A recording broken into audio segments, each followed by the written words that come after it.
Fantastic. Thank you so much for joining us. And really glad to have all this group. Um, before we dive into our talk on disruptive behavior disorders, we have just a couple announcements I want to review with you. So if we could just go on to the next slide. Just a quick reminder, we do have our warm line, and you can either go to our website, calmap.org, or else call that 800 number there to talk with one of our psychiatrists, including Joe and Eileen, and ask your question. And generally, the callbacks are pretty fast. We have a lot of other CME events coming up. One that I really wanted to highlight is on relational health promotion in primary care. We talk a lot about mental health treatment here, but this one is about prevention and promotion, which I think is really important. And we'll be featuring, among others, Barry Zuckerman, who is one of the creators of Reach Out and Read. And he's got some other relational health related projects up his sleeve. And this is a chance to hear directly from him, like what he thinks now about promoting relational health in primary care. You can also see upcoming, our next echo will be on substance use disorders. And we have a school echo also covering substance use disorders and a therapeutic skills echo on emotional regulation happening near the end of the month as well. Next slide, please. We don't have any relevant financial disclosures to share with this group. A quick word on some of our sponsors you can see here. We're very grateful for our funding. And because we didn't have a chance to ask if anybody had a case, think about whether or not there's a patient you want to share. After Joe finishes his talk on disruptive behavior disorders, if you have a patient who's been having some disruptive behaviors that you'd like to talk about with the whole group, please let me know. You could either kind of let me know right now, or you can like send me a little chat through. But with that, I will pass the virtual mic over to Joe.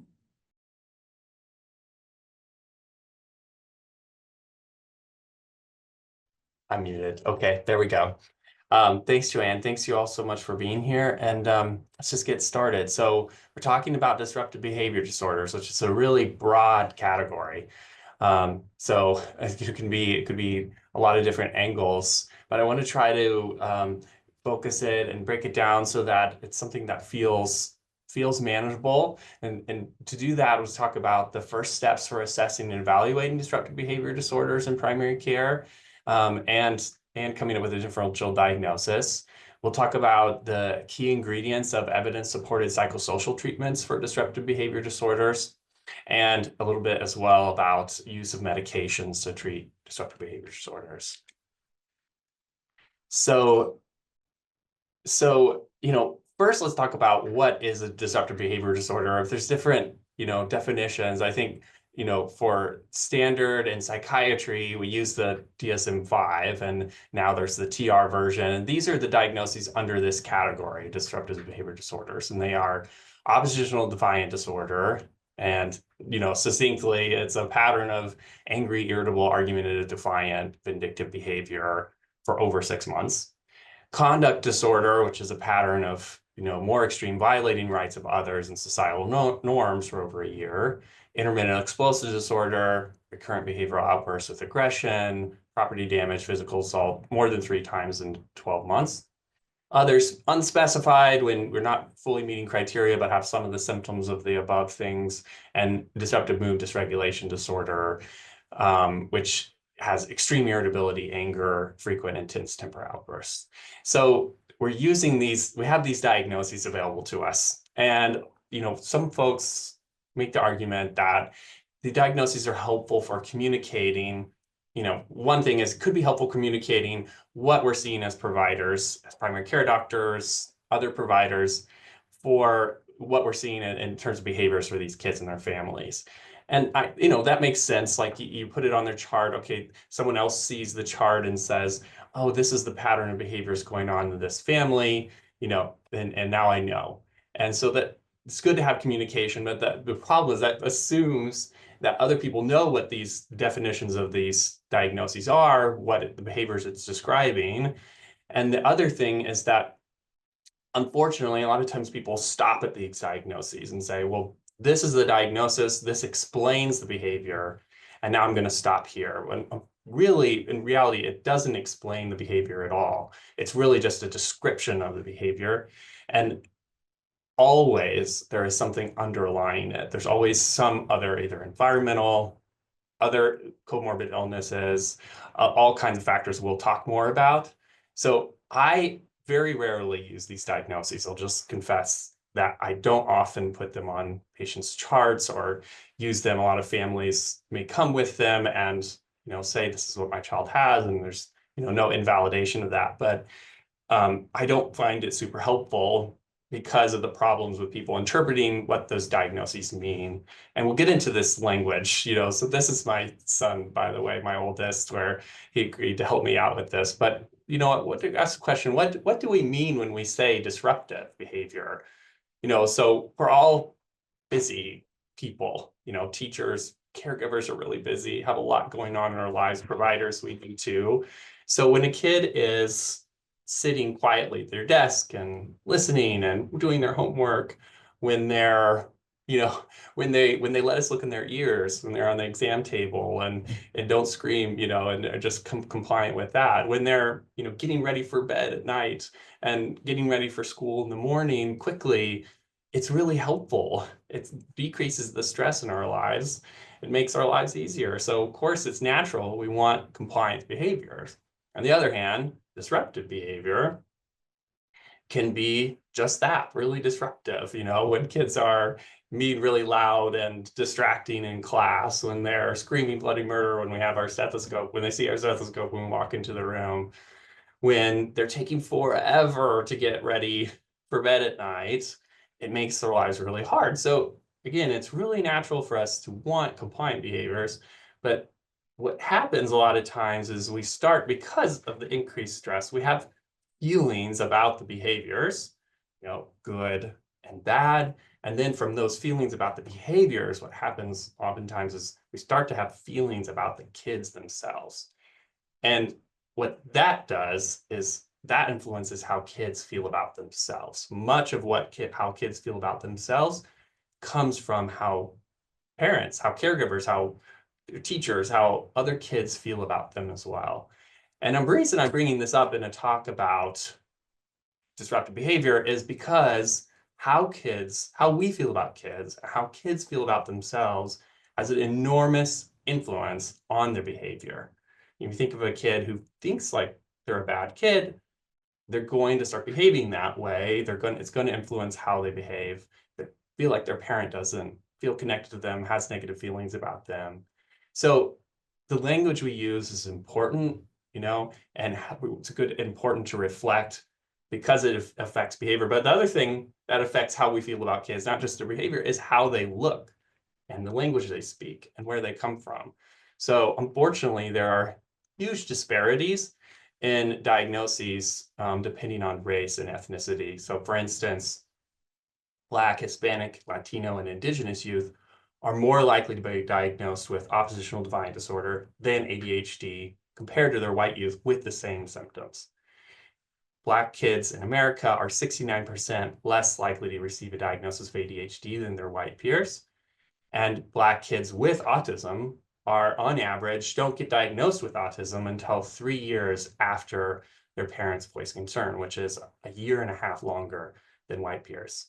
So this is all because of mostly unconscious, unfortunately for some folks, conscious biases, which we all have unconscious, at least unconscious biases that influence again, how we're interpreting behavior, and then as providers, which diagnoses we're using. And that's influencing their behavior, but it's also influencing what kinds of treatments, what kinds of support we're giving to these kids. And all of this is influencing outcomes. And by outcomes, I mean what happens in their lives, how they end up, where they end up in their life. So it's really important that we reflect on how we see kids, the words we're using. And also it's important to have a structured kind of routine sort of practice of working up disruptive behaviors so that, again, we're not letting that unconscious bias influence the diagnoses we make and the treatments we recommend. So let's get into that. How do we do this? And the first way to do that is to ask the question, what lies beneath the behavior? So we think about it like an iceberg. The disruptive behavior is on top. It's very obvious. And then underneath, though, bigger part of the iceberg usually is so many other factors that are bringing that behavior to the surface. And we'll get into all those different things that can cause it, but just knowing that there's a lot. And our role is to identify what factors could be contributing. Oftentimes almost always it's more than one. And figure out so then use that behavior to figure out what's it communicating to us? What's underneath it? And that leads to how do we help? So how do we get at what's underneath the behavior? These are the first steps. One, gather information about the behavior. Pretty straightforward. We'll talk about how to do it though. That's a helpful method of doing that. Two, do a thorough mental and physical health assessment. Make sure we're not missing, look at the broader picture, make sure we're not missing anything. And three, come up with, based on that data, hypotheses about the function of the behavior. And that leads us to the treatment. What do we recommend? And we get more data, and this is an iterative process. But these are the kind of 3 standard steps. First, gather information. But before getting to how to gather information, just a quick side note about how we ask the information, how we even gather the information itself, how do we listen? Communication is so important, and just the process, if we do it in this really helpful way, can be therapeutic in itself. So I really like the AAP's help mnemonic, with an extra L and 2 extra P's. And it kind of takes factors from a lot of different types of therapies, the common factors, things that, therapists use that are therapeutic, that why patients benefit from therapy, and allows us to use those practices with anything, and including in this task in gathering information. So H standing for hope, our emotions are infectious. Your emotions are infectious. So if you're reflecting and expressing hope, the caregivers and the kids are more likely to experience that and themselves, and then that influences their outcome.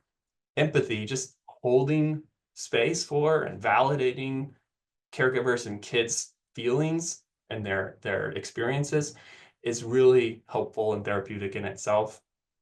Using the language, the L for language, using language reflecting the words that caregivers and kids use, helps them know that they're heard and maybe feel like they're understood. And it creates a closer relationship and better partnership. Second L for loyalty. I'm in this with you. You're not alone. That's therapeutic to know that you're not in this all by yourself. First P for partnership. Asking what caregivers are doing, starting what they think is going on. What are they doing? What works for them? What doesn't work? Again, helps them feel empowered, which is also really beneficial, and just, again, listen to and feel like you're their partner. The second P for permission. If we're asking permission, would you like some information about this or that?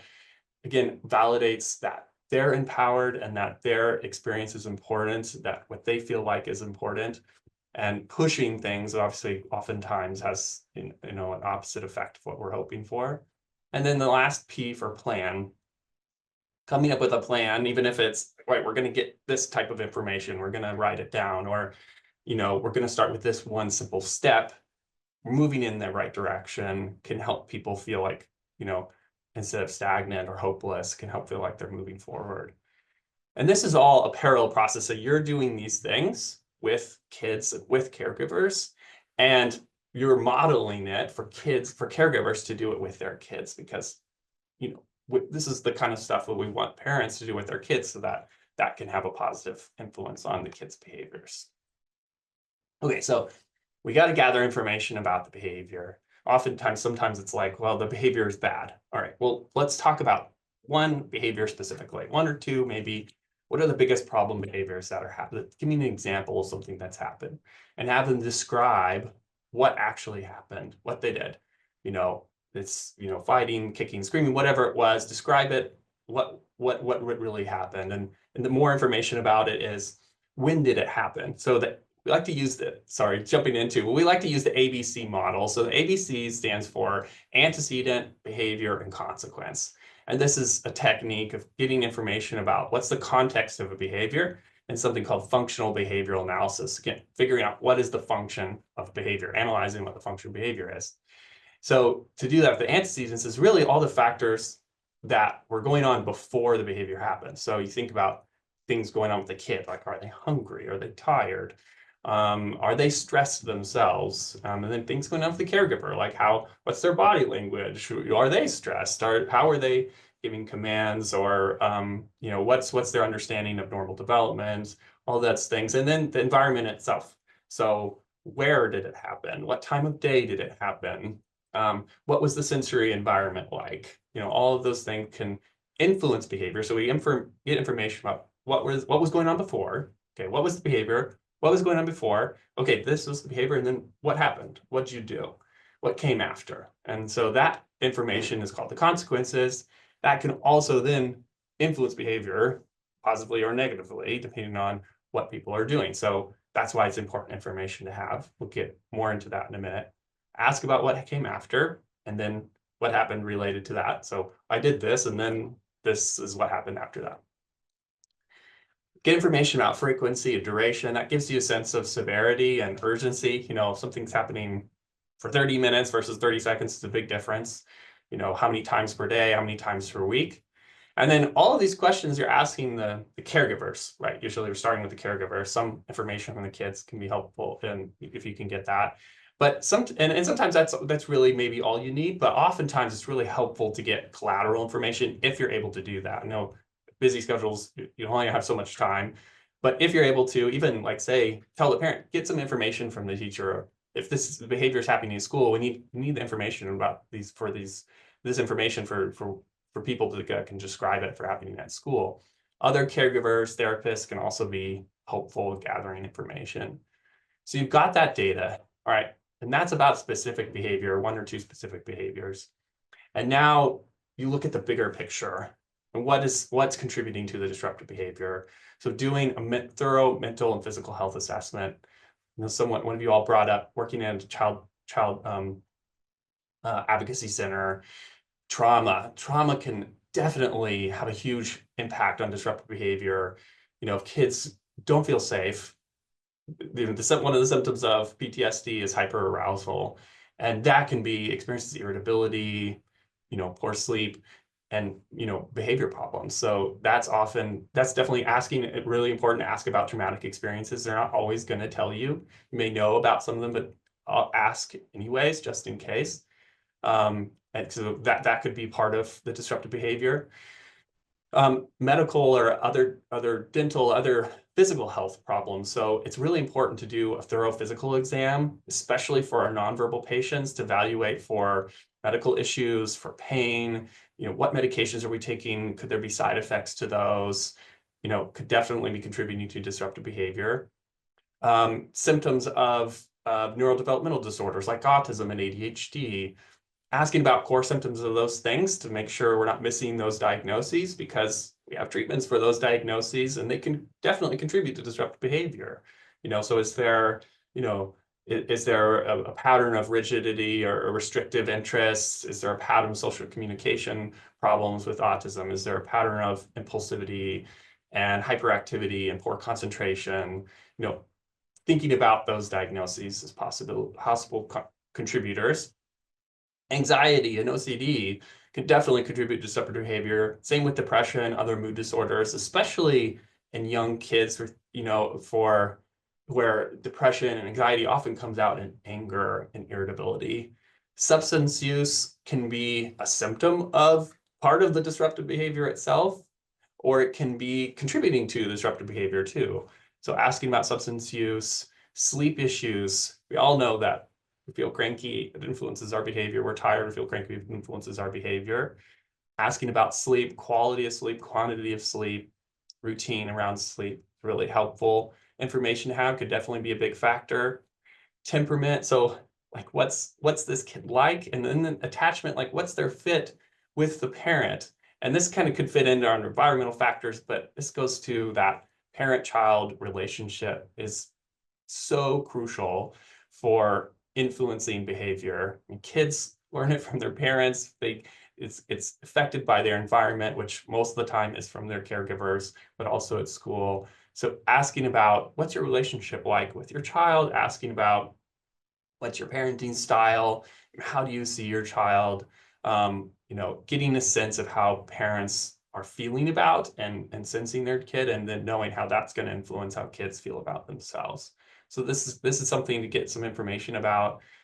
You know, I had these diagnoses here. Again, they're not explaining the disruptive behavior, so I don't really, this graphic, we could take that part out. It's more of a description of the behavior itself.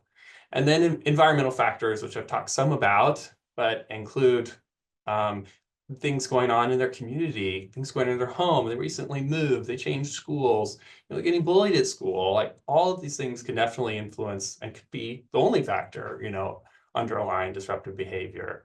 So getting what's going on in people's and families' lives is really helpful information. This is a lot. There's a lot to gather. You may not be able to gather all of this at once, but chip away at this to get all the information you need, the data you need to know what's underlying the disruptive behavior. From this data, then you go into, sorry, one side note, mentioned importance of asking about trauma, important to ask about safety as well. So around substance use, around depression and anxiety, always ask about suicidality, at behavioral and mental health visits, ask it routinely with adolescents in particular in any ways. Just a side note about that. But let's get into, you have the data, now you can hypothesize about the function. So this is coming up with what could be underlying it, you know, getting the antecedents, the consequences, and then could there be other explanations of certain diagnoses or physical, environmental things going on? One, you know, just to put some options out there. Sometimes you figure out what the behavior, what's underlying the behavior is.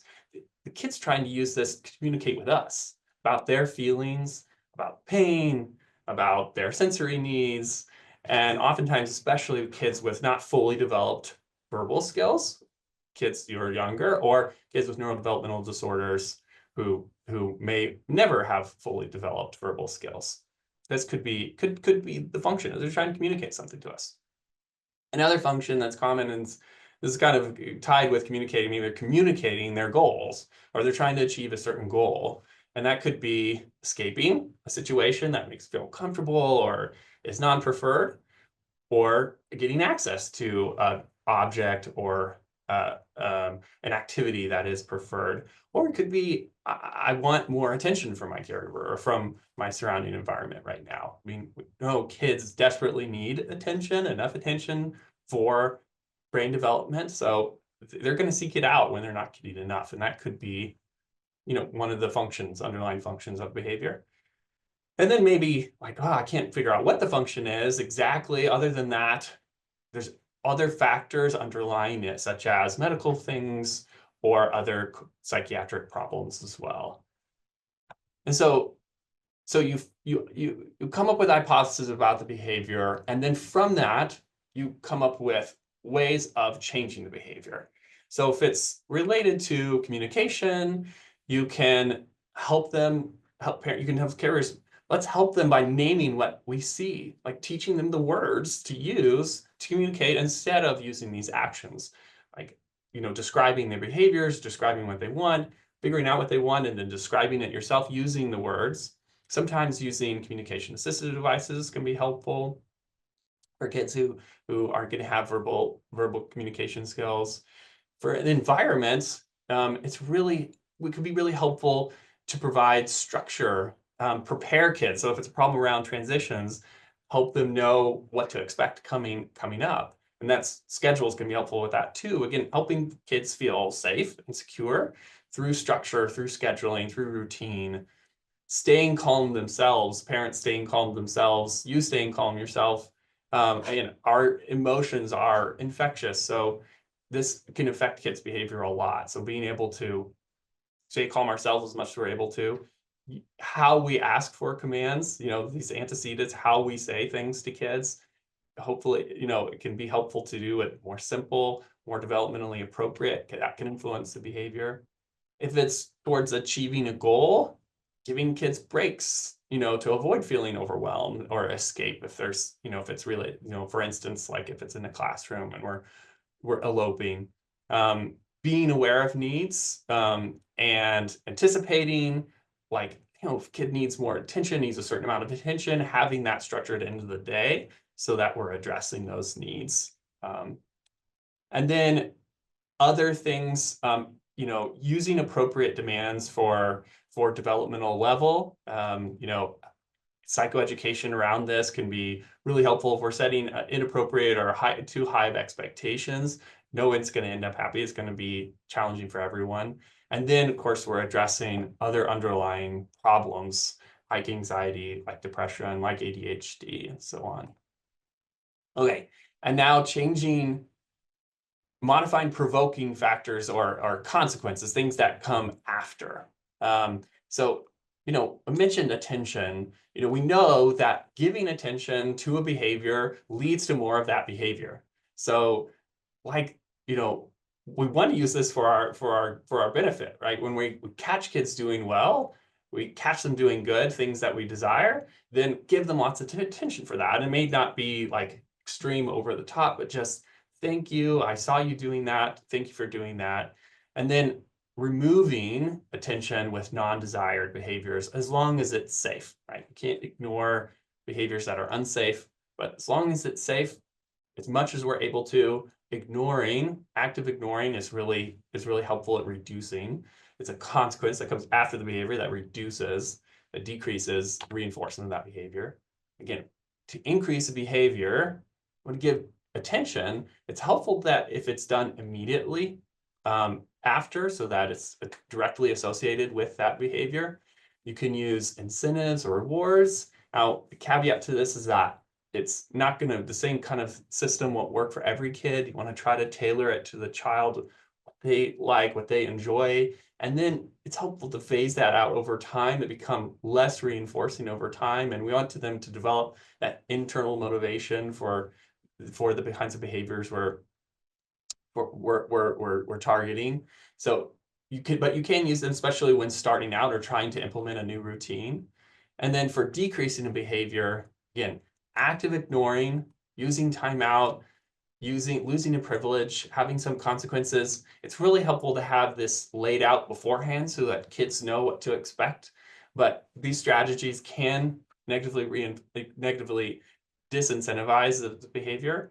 And then avoid reinforcing with attention. So again, active ignoring and then reinforcing positive with praise as soon as that behavior has changed. A lot of education around behavioral strategies with caregivers as much as we're able to do. Tell them that it often gets worse before it gets better. Sometimes it's called extinction burst. You know, something that's worked for a kid and now it's not working. First thing you're going to try is doing more of it. So there is sometimes a honeymoon period where it works initially and then it gets worse. But over time, done consistently, these strategies really help decrease challenging behaviors.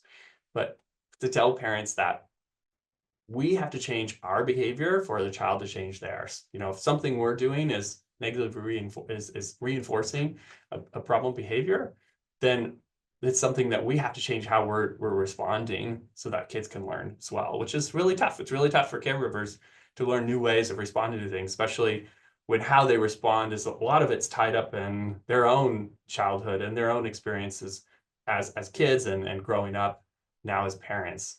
So it's a process, but it's a lot of this is education about what to expect and what works. And this is an example. Okay, so we have the behavior we're asking about is a child is screaming and throwing a fit in the store. Okay, so all right, what was going on before that? Well, we tell them what time of day, what store, what was going. But really, one key detail was he asked for a toy, and mom said no to buying a new toy. And then, okay, what happened after? Well, you know, he was throwing a fit. It was really loud and disruptive.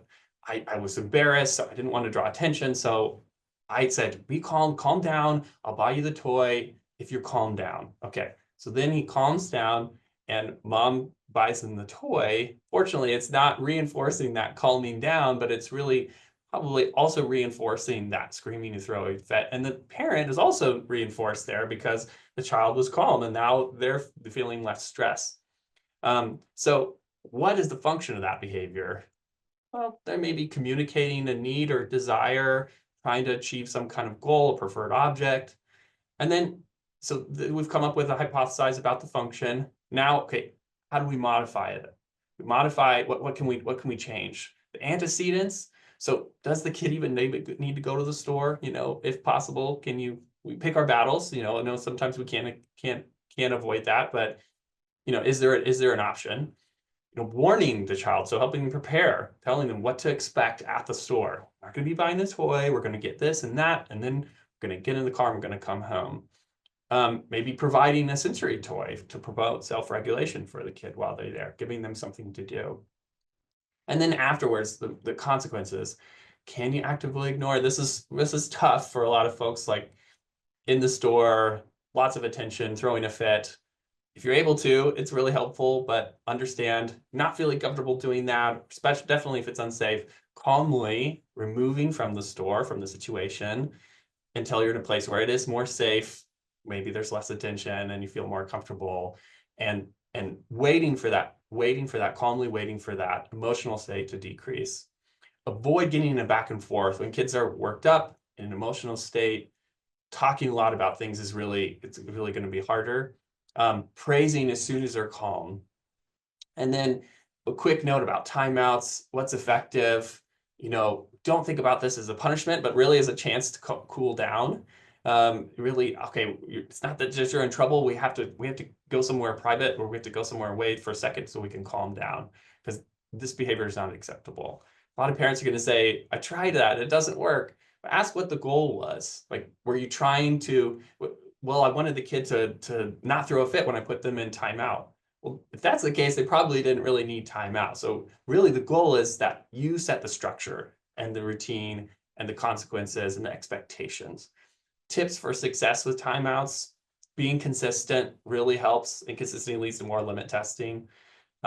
Focus on 1 or 2 behaviors at a time. Being in timeout all day, that's not good for anybody. Don't continue verbal engagement. Just, again, during timeout, just going to ignore. When you're calm, maybe we'll talk about it later. Follow through. If you give a warning, follow through with it. Staying calm yourself, again, influences the kid's behavior. You're modeling it for them. And then as soon as it's done, return to business as usual. Go back to looking for the next thing to praise. Creating a structure, some general kind of, advice around that. This helps kids feel safe, helps them, when the kids feel safe and they know what to expect, they're much more able to comply with demands.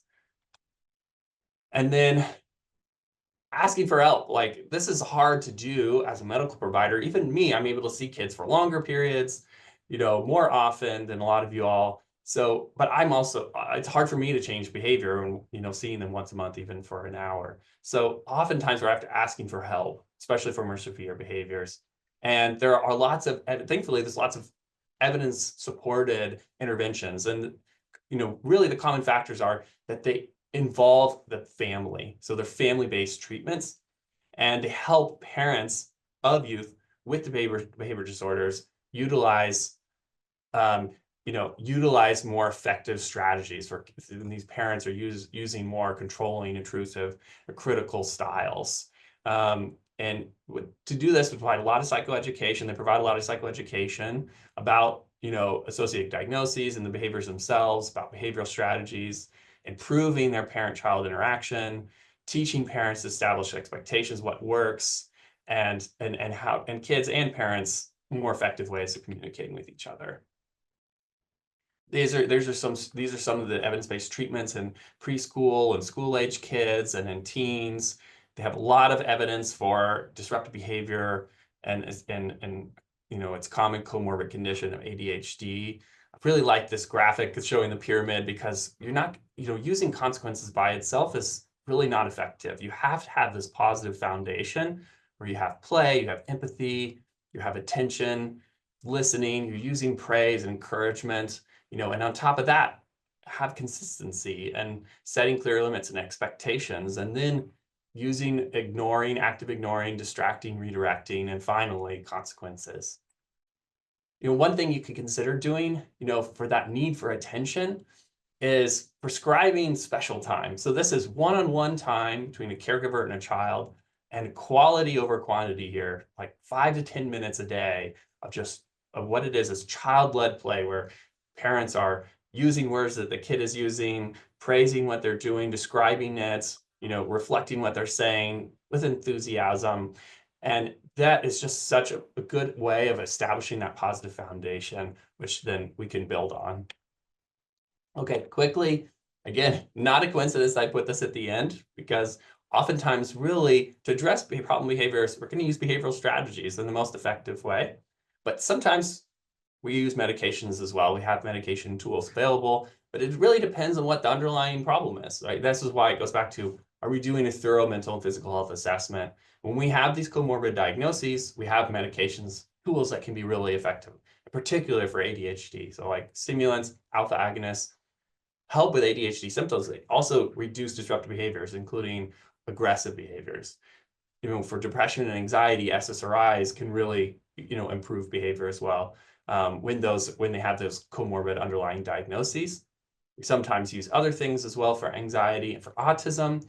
We don't have any medications for the core symptoms, but for kids who have severe irritability, we have a couple medications that are FDA approved, risperidone and aripiprazole, which can really help. Of course, have lots of side effects, things we have to consider. Mood stabilizers sometimes used off-label. Also, atypical antipsychotics and mood stabilizers can be used for bipolar disorder, can be helpful as well. So a real quick note about screening, don't have to think about too much because they're going to come to you. There are rating scales available for these things. Vanderbilt's definitely encourage using those. With other things, there's stuff that you can use, but the main point is document what you're seeing. Behaviors, the information you're gathering, that data, document it, and then follow up on it so that you can ask about how it's going now and get some information about how your interventions are working. Here's a quick summary of everything we went over, but I want to jump into case discussion, make sure we have time for that. Thank you all, and yeah, I'd love to hear somebody discuss a case. Thanks so much, Joe. Miriam Rue has a case that she has to share with us. So you just want to start with a couple of minutes of summary and then the main questions you'd like to discuss. I did see that a few questions come up in the chat. For those of you who can stay for an extra 10 minutes after, we'll try and address those during that time. But Miriam, hand the mic over to you.